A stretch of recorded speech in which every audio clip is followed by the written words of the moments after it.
그렇다면은 또 다른 치료 사례도 있을까요? 네, 이번에는 이제 몸에 열이 나서 몸 전체가 뜨거워지면서 진땀이 쭉쭉 흐르고 종아리가 너무 아프며 기운도 없다는 사람입니다. 몸도 가끔 떨리면서 팔다리 근육이 너무 아프고 자궁에 혹이 있으면서 류마티스 관절염이라는 진단도 받았다는 사람입니다. 네. 이분은 얼굴이 갸름하면서 미인형으로 생긴 50대 여성입니다. 박사님께서 이 생김새까지 말씀을 해주셨는데요. 네. 그렇다면 이처럼 갸름하고 미인형인 분들은 어떤 체질이에요? 네, 50대 여성이고 또 얼굴이 갸름한 미인형은 감기가 쇠기 쉽습니다. 50대라서 이제 노쇠 현상이 나타난다 이런 얘기예요. 그래서 간이 실한 사람이지만 감기가 이제 쇠해기 때문에 갱년기 증상이 오는 거예요. 그래서 갱년기 증상이 쇠면은 조열 증상, 열이 났다, 식었다 하는 이런 증상들이 나타나는 것입니다. 이럴 때 인삼 양령탕이라는 것을 투여하는데 체질에 맞게 가감을 해서 투여합니다. 류마티스 관절염이라고도 그랬는데 이것은 어디까지나 참고 사항입니다. 한의학에서 처방을 구성할 때는 참고로 하지 그것을 중요하게 여기지는 않습니다. 한의학의 이론에 따라서 치료 방침이 정해지기 때문입니다. 상당히 다양한 증상들이 나타났지만 네. 그 병에 직접적으로 영향을 주는 증상은 따로 있다고 판단을 하셨군요. 그렇습니다. 그렇다면은 인삼 양령탕을 복용한 결과는 어땠을까요? 네, 인삼 양령탕을 복용한 결과 팔다리 근육이 아픈 것이 좋아지면서 종아리가 터질 듯 아프던 것도 가벼워졌고 열이 났다 식으면서 땀이 나는 현상도 훨씬 덜하다고 했습니다. 류마티스 관절염이 있다는 것을 참고하면서도 감기가 쇠에서 나타나는 이 조혈증 증상으로 약을 처방해 주셨는데요. 네. 그렇다면 결과적으로는 근육 통증이나 관절염도 함께 치료된 건가요? 그렇습니다. 그렇지 않아도 나이로 볼 때 진액이 부족돼지기 시작하는 때입니다.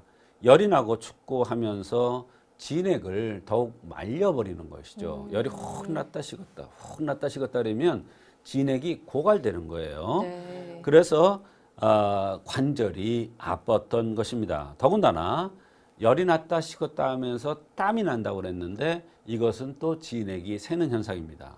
그렇기 때문에 관절의 진액이 더욱 고갈되니까 류마티스 관절염 같은 이러한 증상들이 나타났던 것입니다. 그래서 이 조혈을 없애고 땀이 나는 것을 치료해 주었더니 류마티스 관절염이라고 진단을 받았던 관절 증상들이 좋아진 것입니다.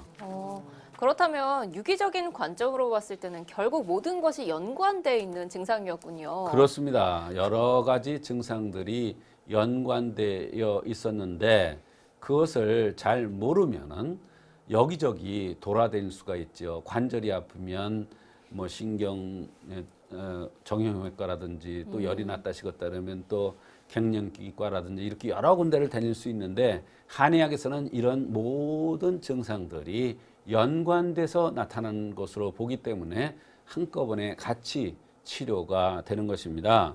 이 인삼양령탕은 한의사에 의하면 허손되어서 기혈이 부족하고 몸이 마르며 몸이 마른다는 것은 진액이 고갈되니까 몸이 말라 들어가는 거예요. 나른하고 숨이 짧으며 숨이 짧다는 것은 이제 가슴이 답답하고 호흡이 잘 안 되는 거예요. 네. 잘 먹지 못하며 한열 자안이 있는 것을 치료한다고 한의서에 되어 있습니다. 어디에도 류마티스 관절염이라든지 관절이 아픈 것을 치료한다고 되어 있지 않으나 이 약을 투여해서 진액을 보충해주는 역할을 하니까 관절 아픈 것들이 하나하나 치료되면서 불편했던 다른 증상들도 치료됐던 것입니다.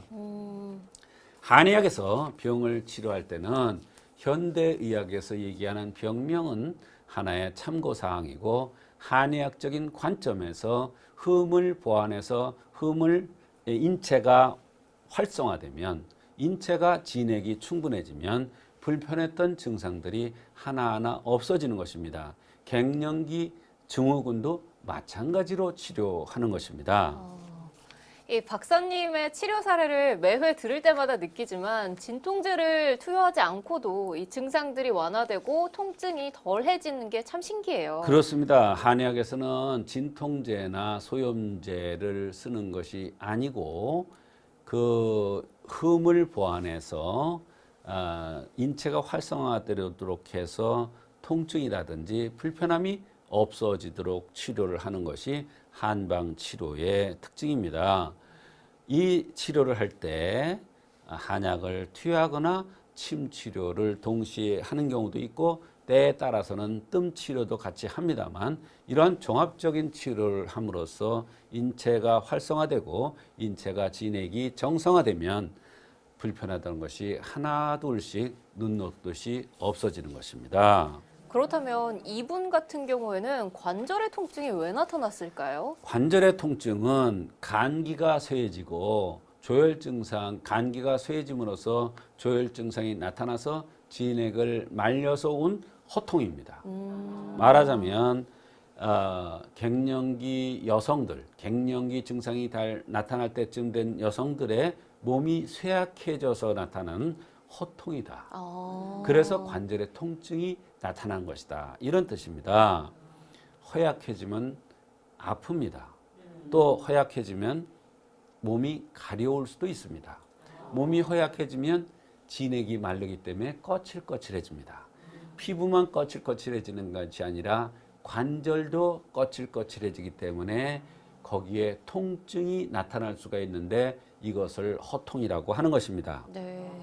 이 더군다나 호통이 있는 데다가 조열이라 해서 열이 났다 식었다 하는 이러한 증상들이 나타나니까 진액의 관절을 더 망가뜨리고 진액을 더 소모시켜 버리니까 관절이 더 망가져서 통증이 심해지고 류마티스라는 진단까지 받았다는 것입니다.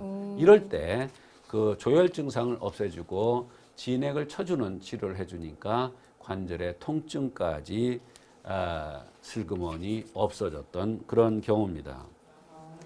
이분의 증상 중에서 특징적인 것이 이 몸에 기운이 없고 몸이 이따금씩 조금 떨린다고 하셨어요. 네. 그렇다면 이런 증상들은 왜 나타나는 걸까요? 네, 역시 허에서 나타나는 것입니다. 인체에 진액이 충만되면 떨리지 않습니다. 우리가 힘이 없을 때 떨립니다. 말하자면 역도 선수가 힘이 딸려서 무엇을 들어올릴 때 힘이 딸리면 손을 떱니다. 부르르 떨면서 들잖아요. 그렇죠. 똑같습니다. 이 떨리거나 기운이 없는 것은 허약해서 나타난 호통과 연관되는 말하자면 갱년기 증상과 연관되는 그러한 증상 중에 하나가 되겠습니다. 폐경기 때문에 서글픈데 갑자기 찾아오는 이 갱년기 증후군 때문에 어머님들 소갈이 많이 하시죠. 또 말 못해서 이게 어떻게 해야 되나 고민도 많으실 거예요. 오늘 방송이 그런 분들에게 많은 도움이 됐으면 좋겠습니다.